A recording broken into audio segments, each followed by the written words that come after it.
Bonjour Robert. Bonjour. Je suis très heureux de te recevoir pour cette émission. Donc, je t'ai indiqué qu'il y a une chaîne YouTube qui vient d'être créée, qui s'appelle Le Coin des Philosophes. Et je vais dire que tu es le premier de ces philosophes-là. Je suis ravi parce qu'effectivement, l'objet de cette chaîne, c'est de pouvoir échanger, de pouvoir présenter des thèmes d'actualité, des thèmes de société, des thèmes de fond, et de pouvoir effectivement envisager des pistes. Tu as écrit un ouvrage qui est paru, donc un essai, qui est paru en novembre 2018. Septembre. Septembre 2018 déjà. Donc c'est un essai qui s'appelle Le Revenu Vital et qui est paru aux éditions Saint-Honoré. À Paris. À Paris, voilà. Nous sortons d'une période assez mouvementée. Effectivement, l'actualité au niveau des mouvements sociaux a été très dense en France.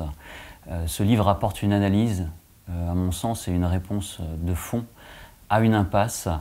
Tu nous parles d'une autre forme de révolution, et qui est effectivement une révolution au niveau du sens qu'on accorde à l'action, aux sociétés. L'objet, c'est de repenser la place du travail salarié. On est bien sur cet objet-là. Pour le mieux-être des hommes et des femmes, je pense que c'est un de tes objets, et pour ne plus perdre sa vie à la gagner. Tout à fait. Voilà. Alors Robert, j'ai une première question pour toi. Est-ce que tu peux te présenter en quelques mots et nous dire pourquoi tu as souhaité rédiger cet essai? Moi, c'est très simple. J'ai curieusement, était ce prémonitoire, comme on dit, j'ai commencé à travailler le sujet, appelons ça sujet, et il y a déjà une vingtaine d'années. C'est pour ça que mon bouquin, finalement, il est un peu étayé par des exemples, des cas historiques. Et il est... le point de départ, en fait, c'est il y a à peu près 20 ans. Donc c'est pas sur une période courte. L'étude n'est pas sur une période courte, mais sur une période relativement longue qui permet de voir un petit peu l'évolution du chômage, notamment, dans cette société. Alors, moi-même, j'ai eu une activité dans l'industrie, dans le business, dans le commerce, très, très longtemps. Ensuite, je me suis forgé intellectuellement l'opinion qu'il fallait aussi penser aux choses de la vie, comme on disait à l'époque. Et le chômage, les discussions que l'on entendait, soit à la télé, soit dans les radios, sur les médias, concernant le chômage, à mon avis, faisaient fausse route. Et les arguments que les tenants du pouvoir avançaient étaient des arguments finalement complètement contre-productifs, dans le sens où le chômage allait régresser, les individus, hommes ou femmes, allaient trouver du travail sans trop de problèmes, etc., etc. Et en même temps, en parallèle, on continuait l'informatisation de la société. Donc voilà un peu le paradoxe qui m'a incité, il y a peu de temps finalement, à écrire ce livre, parce que c'est d'une part la somme de mes expériences passées, y compris dans l'activité salariée, j'étais cadre en entreprise, et aussi dans le côté un peu intellectuel, comme on dit, dans le sens où il fallait réfléchir à la situation. Voilà. Voilà un peu l'histoire de ce livre. Alors c'est vrai qu'il y a ce côté très social, il y a une analyse fouillée sur effectivement cette vingtaine d'années. On redécouvre dans ton livre effectivement des avancées, des révolutions technologiques, etc. Et c'est vrai que c'est très riche justement au niveau historique, c'est très bien documenté. Alors une autre question. Tu fais un constat qui semble assez amer, le constat d'une déshumanisation des services, et j'ai noté également d'une remise en cause de l'autorité des anciens. Alors, ça, effectivement, c'est un peu un sujet qui passe, comment dire, à la trappe. Alors, quand je fais état de cette chose-là, ce thème-là, ça part du constat que, à une époque, je ne fais pas du passéiste, hein, je ne suis pas un passéiste du tout, hein, bon, mais à une époque, l'entreprise était constituée par des forces sociales, un patron, petit, grand, moyen, peu importe, autoritaire, libéral ou pas, humaniste ou pas, peu importe. Mais en tous les cas, il y avait dans la société industrielle, commerciale, il y avait une structuration de l'entreprise. Ça veut dire qu'il y avait des catégories sociales qui existaient, il y avait les employés ouvriers, les techniciens maîtrises, si je me souviens bien, je ne sais même plus si ça existe, hein. Bon, et les cadres d'entreprise, et à côté de ça, nous avions les dirigeants d'entreprise, le comité de direction lorsqu'il s'agissait d'une grosse boîte, le petit patron lorsqu'il s'agissait d'une petite entreprise. Et tout ça fonctionnait avec, comment dire, un peu d'harmonie, même si les conflits étaient permanents, hein, les conflits sociaux, la grève ne date pas d'hier. Hein, bon. Les conflits sociaux étaient plus ou moins concertés, aboutissaient à des accords ou à des désaccords. Il y avait l'intervention au prud'homme, il y avait plein de choses qui faisaient que la société industrielle vivait. Aujourd'hui, ce que l'on a appelé à cette époque la culture d'entreprise a disparu. Alors pourquoi elle a disparu? Parce que la mondialisation des choses fait que finalement l'entreprise n'appartient plus au patron qui la dirige, mais il appartient finalement par transitivité à une nébuleuse soit des banques, soit internationale, soit financière, soit dépend entièrement du système de l'industrie qui coopte des sous-traitants. Voilà. Et ce qui fait que le petit patron d'aujourd'hui, c'est ce que j'écris, je crois, dans le livre, est devenu en quelque sorte ce qu'on appelait à mon époque, un terme marxiste, le lumpenprolétariat de la société. Donc il y a une transformation des puissances sociales, dans le sens où avant, le prolétariat, selon Marx, était identifié par la catégorie des travailleurs, on se souvient encore de Renault et tout. Et aujourd'hui, finalement, tout ça n'existe plus, mais le petit patronat, je parle bien du petit patronat, je ne parle pas des LVMH et tout ça, je ne parle pas de ça. Je parle du petit patron qui nous dit froidement, moi, je crée des emplois, mais il se moque du monde. Il ne crée plus des emplois. Il veut vendre des savonnettes s'il veut vendre des savonnettes, mais il ne crée pas des emplois. Bon, et d'abord, ce n'est pas lui qui le fait. Hein, c'est ça la transformation de la société. Alors tu parles de classe justement dans ton ouvrage, tu indiques qu'il y a une classe de plus en plus homogène, celle des déçus ou des exclus du monde du travail. C'est la résultante de ce changement-là? Alors, oui et non. C'est-à-dire que je pense que le changement provient justement de la transformation de la société industrielle. C'est-à-dire que une époque, pas si lointaine, 20 ans à peu près, une industrie, on installait un ordinateur. En général, c'était à l'époque une grosse machine dans une grosse salle, ce qu'on appelait l'IBM 320, si je me souviens bien, bon, qui était la grosse machine, et le service informatique avait une importance. Bon. Donc, tout ça, finalement, a contribué à faire en sorte que, petit à petit, avec l'amélioration des machines et l'apparition du micro-ordinateur, il faut dire que le micro-ordinateur n'est pas si vieux que ça. Hein. Windows et tout, tu sais, c'est pas vieux, alors qu'on fonctionne maintenant, on ne peut plus fonctionner sans ça. Donc, avec ça, finalement, l'employeur, je ne dis pas le patron, l'employeur, quel qu'il soit, s'est dit, mais attends, on a là un outil qui nous permet de faire 24 heures sur 24, sans limite, le travail que 5 ou 6 employés réalisent au cours de la journée, pourquoi se gêner? Donc le dilemme de la société d'aujourd'hui, il est là. Il est, soit on dit stop, on fait ce que prônent certains, la décroissance, on arrête les frais, on ne fait plus de recherche, on ne fait plus d'innovation, sinon tout va clasher. Et donc, soit on fait ça, mais à mon avis, c'est pas d'actualité. Ou soit on continue comme ça, et ça veut dire que petit à petit, la machine informatique surtout et robotique remplace l'homme et finalement fait en sorte que le chômage augmente sans arrêt. Je prends, si je me souviens bien, l'exemple dans ce livre d'une société en Italie que j'avais visitée où le processus d'informatisation, de robotisation de la société était tel que finalement ils étaient passés de, je ne sais plus, 2000 ouvriers à un nombre infime d'ouvriers pour faire le même travail, obtenir le même résultat. Alors peut-être pas financier, parce que le patron, lui, il est très content. Alors sur les relations sociales, tu écris, je te cite, « Tout comme le mystère de la poule et de l'œuf, il est difficile de déterminer qui du patronat ou du chômage a tué le contrat à durée indéterminée. » Ah. Donc on est effectivement...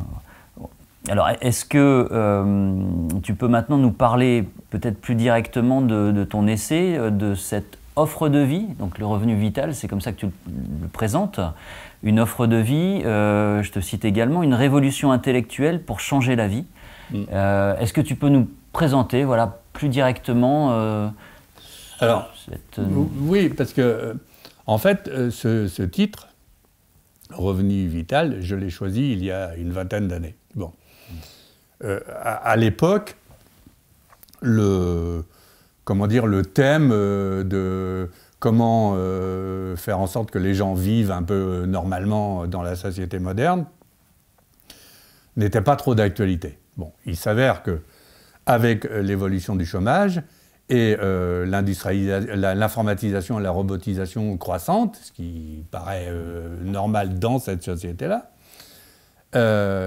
finalement, on s'aperçoit que les individus ne sont plus, heureux au travail. Hein? Pourquoi? Parce qu'il y a en permanence la menace qui pèse sur eux d'être fichus à la porte, comme on dit, hein, brutalement parfois ou avec parfois des plans sociaux. Mais en tous les cas, la menace du chômage plane sans arrêt sur les individus. Ce qui fait que aujourd'hui, les gouvernements s'emparent du sujet, depuis quelques années, très peu d'ailleurs. Hein. Je crois que la Finlande a commencé une expérience il y a 2 ou 3 ans, pas plus. Bon, en se disant, bon, on n'y arrivera pas, on n'aura pas les moyens de donner du travail à tout le monde, donc il faut bien, sous couvert de révolution violente, il faut bien nourrir les gens. Bon, donc on va leur donner de l'argent. Alors, comme on est dans une société plus ou moins judéo-chrétienne, avec des fondements quand même moraux qui font qu'on ne peut pas dire n'importe quoi, on dit, bon, bah voilà, on va donner de l'argent pour que ceux qui n'ont pas de boulot et ceux qui n'ont pas d'argent vivent, mais attention, c'est pas pour favoriser la paresse. Hein, je cite Lafarge, le fameux ouvrage de Lafarge, je ne me rappelle plus quelle année, Droit à la paresse. Bon, c'est pas pour ça, parce que là, ils ne peuvent pas le dire ça. Alors qu'est-ce qu'ils disent? Ils disent, bon, on va vous donner de l'argent, mais en échange, vous allez chercher le boulot. Voilà un peu le paradoxe. Alors c'est pour ça qu'eux appellent ça le revenu universel, et chaque fois que tu liras quelque chose sur le revenu universel, le revenu de base, comme ils disent en Belgique, revenu vital universel en Belgique, si je me souviens bien, Hamon, le candidat du Parti socialiste, il dit revenu universel. Chaque fois qu'ils disent ça, ils disent toujours immédiatement après, oui, mais attention, il faudra favoriser le retour à l'emploi. Le revenu vital, c'est pas du tout ça. Le revenu vital, c'est, on parle plus de travail, ceux qui peuvent en avoir un, tant mieux pour eux ou tant pis pour eux, on dit, chacun voit ça, mais on a le droit de vivre normalement dans cette société-là. Et pour avoir le droit de vivre dans cette société-là, il faut un peu d'argent. Donc on donne l'argent aux gens, quelle que soit leur situation, et c'est sans condition. Sans condition. On ne leur dit pas, vous allez chercher le boulot, de toute façon, c'est se moquer de tout le monde. Donc c'est pas, ce que tu expliques, c'est que ça n'est pas un nouveau système dans lequel en fait on va prendre toutes les aides sociales. C'est pas la résultante de ça, c'est pas un package, c'est vraiment cette volonté de, en gros, libérer l'homme. Voilà. Voilà, en lui donnant... Voilà, dire. Et d'ailleurs, il y a quelques sociologues qui commencent à aborder le sujet sous cet angle-là, en disant le travail n'est plus la finalité de l'individu. Le travail, je dis bien, on est d'accord, hein, le travail salarié, parlons de ça, on ne parle pas du reste. Hein. Bon, chacun vit sa vie. Mais le travail salarié n'est plus la finalité de l'humain, homme ou femme.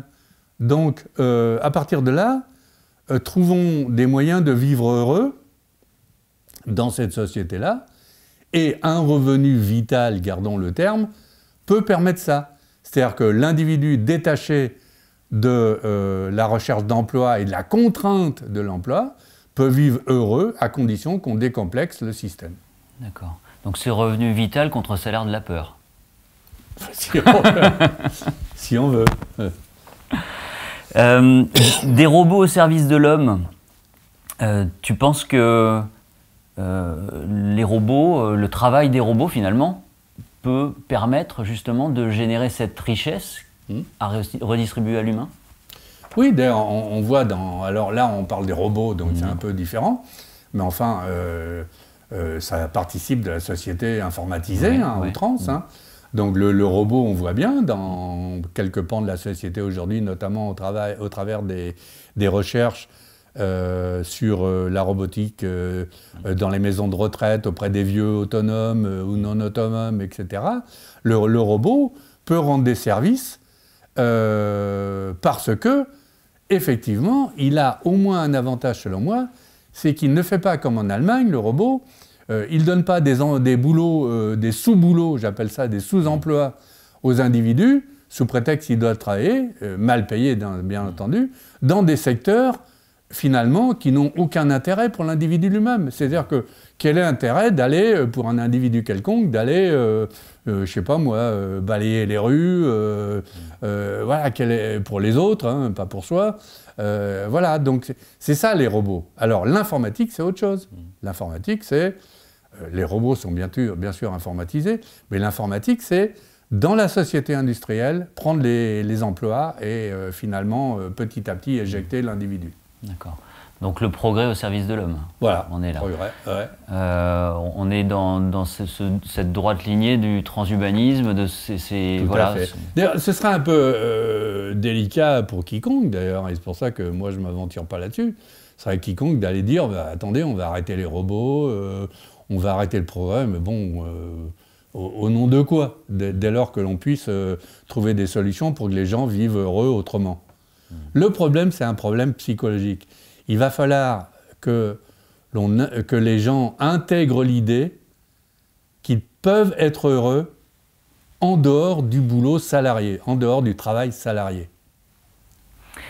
Tu parles justement de, je te cite, hein, de la révolte à la société du temps libre, donc de ce passage effectivement à quelque chose qui est différent. Donc en fait, on s'éloigne, on essaie de retrouver du sens, c'est ça? Ce que tu veux, c'est que l'homme retrouve du sens? Voilà, c'est-à-dire la vie, c'est pas que le travail. Ça peut être le travail salarié, hein.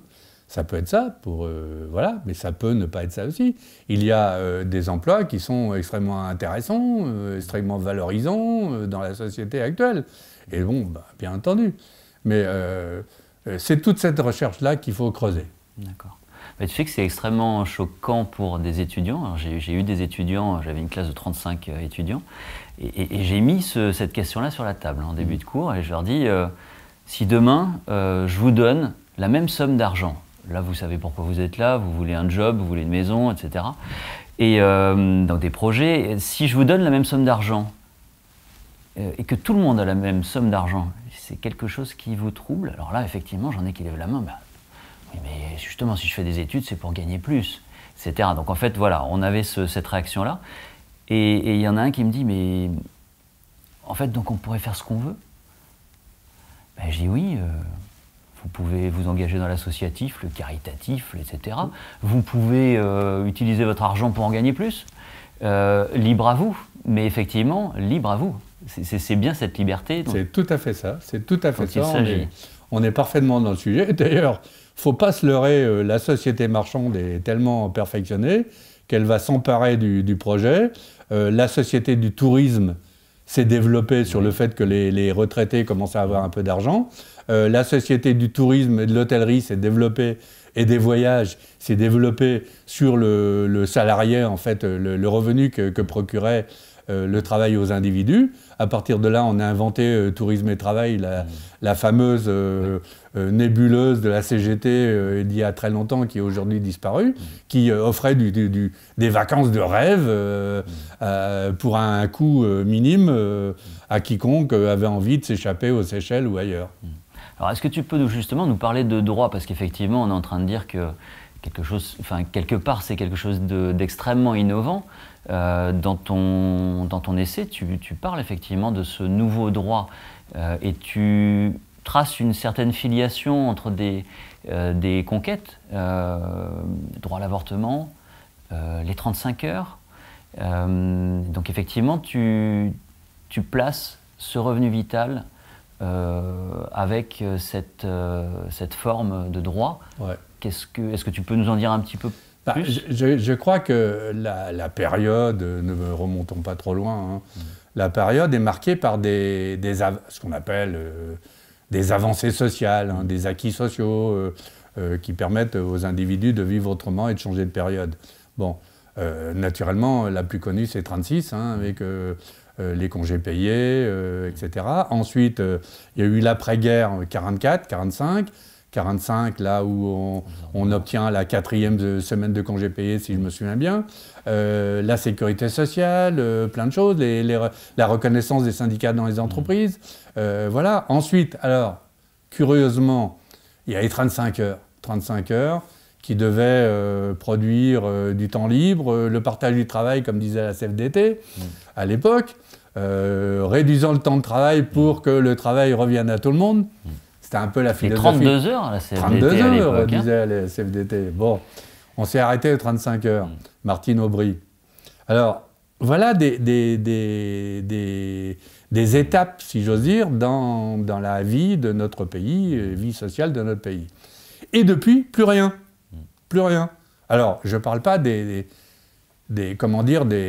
réformes fondamentales telles que la peine de mort abolie par François Mitterrand, on ne parle pas de ça, je parle du social, d'accord? Donc, dans le domaine social, il n'y a plus rien. Il n'y a plus rien. Et le seul qui, à mon avis, proposait quelque chose de pas trop moche aux dernières élections présidentielles, c'est celui qui proposait le revenu universel. Bon, sauf qu'il proposait en échange du travail. Il faut réfléchir. Bon.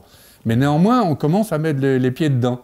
Alors, si un jour la société commençait à se dire les gens ont de l'argent, pas forcément de travail, mais à la limite ils s'en fichent, ce serait, et ils cherchent un peu leur bien-être, ce serait une nouvelle étape dans l'évolution de la société pour faire en sorte que l'homme se transforme petit à petit en objet des loisirs, de la recherche du travail non salarié, des activités associatives, de l'utilité de soi-même et du questionnement de sa propre vie. C'est violent de demander aux personnes de trouver du sens.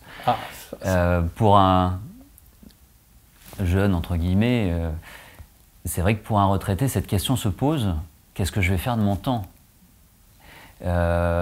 D'entrée de jeu, c'est vrai que c'est quelque chose de perturbant. Et je te faisais le retour de ces étudiants, c'est qu'est-ce que je ferais si on me donnait de l'argent? De toute façon, déjà dans leur tête, mais j'en aurais pas assez pour pouvoir me payer telle ou telle chose. Donc en fait, il y a aussi cette limite-là. Est-ce que ce revenu vital, il y a peut-être des pistes de travail, est-ce que ce revenu vital doit être mis en place par rapport à des besoins, je sais pas, en termes de logement, en termes... Qu'est-ce que toi tu mets derrière ça? Qu'est-ce qu'on fait avec cet argent? Qu'est-ce qu'on peut faire avec cet argent? C'est la question difficile et que, bon, moi j'ai pas la prétention de régler ça. D'ailleurs, c'est pas mon sujet, je m'en fiche complètement. Chacun verra comment il mène sa barque plus tard. Mais tu parles du logement. Tu parles du logement. Je parle du logement. Le droit de se nourrir. Voilà, je dis qu'il y a des besoins fondamentaux. Voilà. Voilà. Bon, pour être heureux dans la vie, il y a des besoins fondamentaux. Il faut un toit sur la tête, ce qu'on appelle le logement. Il faut de quoi se nourrir, parce qu'on ne peut pas vivre sans se nourrir. Éventuellement, aller au bistrot, c'est un petit supplément agréable. et on puisse avoir des loisirs, aller au cinéma, comme on disait à mon époque. Bon, à partir de là, si on regarde un peu la société telle qu'on fonctionne aujourd'hui, et telle que tes étudiants la voyaient, mais c'est une vision, comment dire, complètement obtuse de la société. Pourquoi? Parce qu'aujourd'hui, il y a déjà une grande quantité de citoyens qui vivent avec un revenu qui n'est pas vital, mais qui vivent avec des revenus. Les retraités, qu'est-ce que c'est? Les retraités, on ne leur dit pas, enfin, sauf en Allemagne où ils veulent des triples boulots, mais ça, c'est leur affaire.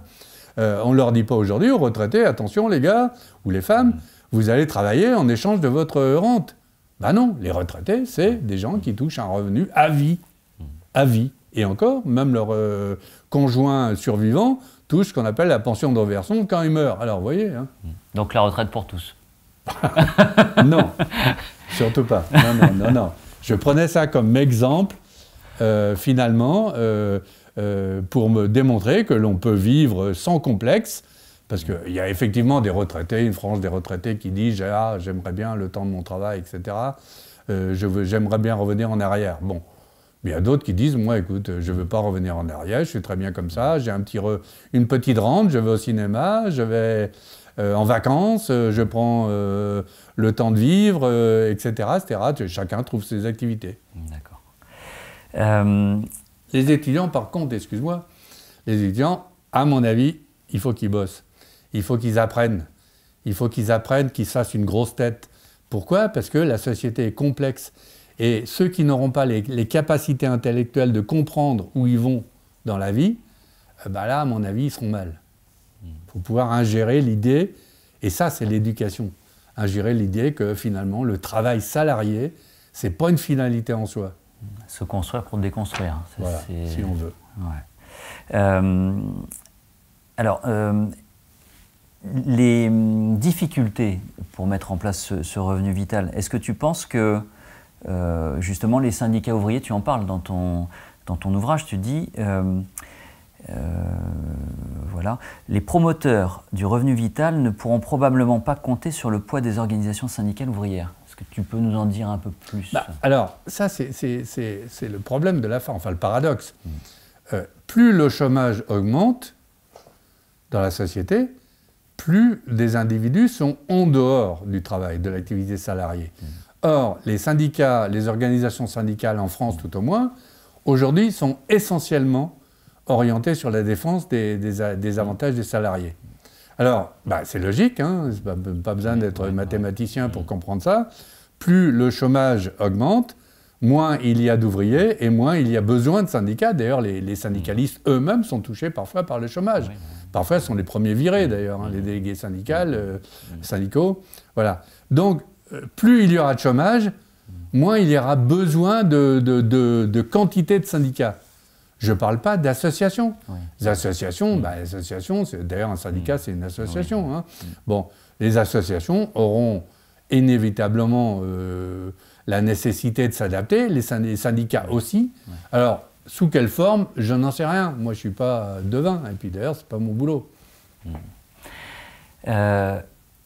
Est-ce que tu penses qu'un État a un intérêt à libérer l'homme à tel point que... Parce qu'on sait bien que le contrat de travail, il y a un lien de subordination, on a des liens d'ordre, et l'ordre, c'est, j'allais dire, commode dans une société pour effectivement ordonner les choses, enfin pour les organiser. Si tout le monde reçoit, sans contrepartie, tu penses que c'est quelque chose vers lequel un État peut tendre ou est-ce que c'est un frein? C'est-à-dire que l'État a du mal avec ça.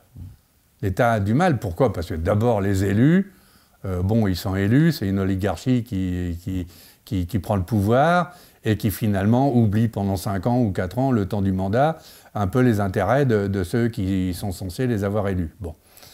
Et on voit que l'État a du mal avec ça. Pourquoi? Parce que l'État fabrique une classe sociale privilégiée, les élus, hein, en général, les élites, comme on dit aujourd'hui. Bon, cette classe privilégiée vit confortablement, bien rémunérée, avec des pouvoirs considérables, il suffit de mettre sa cocarde tricolore sur le pare-brise de sa voiture, et après ça, les gendarmes te laissent passer. Bon. Alors, les États ont du mal avec ça. Donc, qu'est-ce qui se passe aujourd'hui? Il se passe aujourd'hui la révolte des gilets rouges, des gilets jaunes. Ouais. Gilets jaunes, c'est quoi? Les gilets jaunes, c'est les retraités. La plupart, hein, il y a aussi des gens qui ont du mal à vivre. Mais si tu regardes les images que l'on voit un peu partout à la télévision notamment, on voit dans toute la France, hein, je ne parle pas de Paris où c'est différent, bon, mais on voit les barrages routiers. Mais qui peut rester 15 jours sur un barrage routier avec casse-croûte, buvette, merguez et tout et tout? Les retraités, ils sont payés, ils ont leur rente et c'est tant mieux. Et donc, pourquoi le gouvernement n'a rien compris à ce mouvement des Gilets jaunes? C'est qu'il a pris comme un mouvement, il a présenté comme un mouvement de casseurs.